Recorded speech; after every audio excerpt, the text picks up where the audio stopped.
खनकावत चूड़ी और खनकावत कंगना,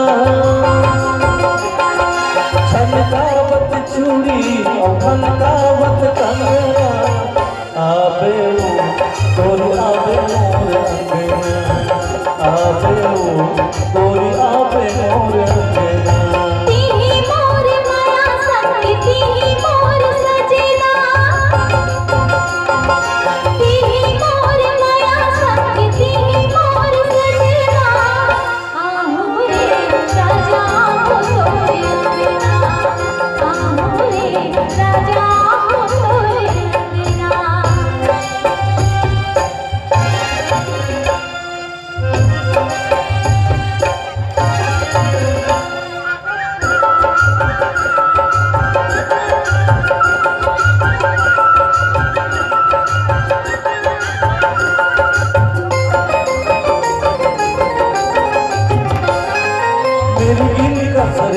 तोर भावे ऊपर ले मुझ हासी,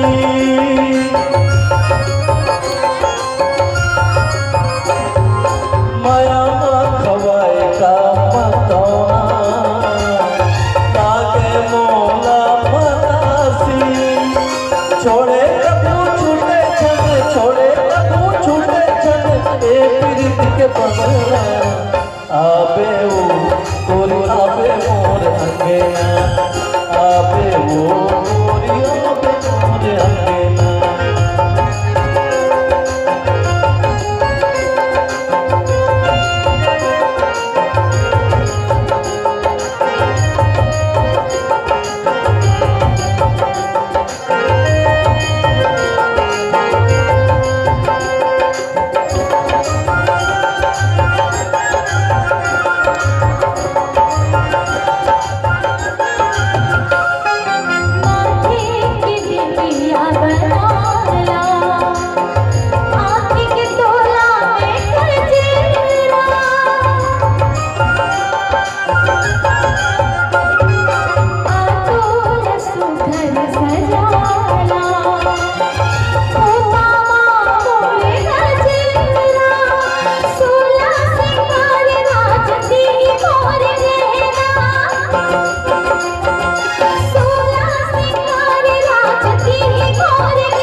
संबारी हो कुछ ऐसे श्रोता है जेवन अपन परंपरा संस्कृति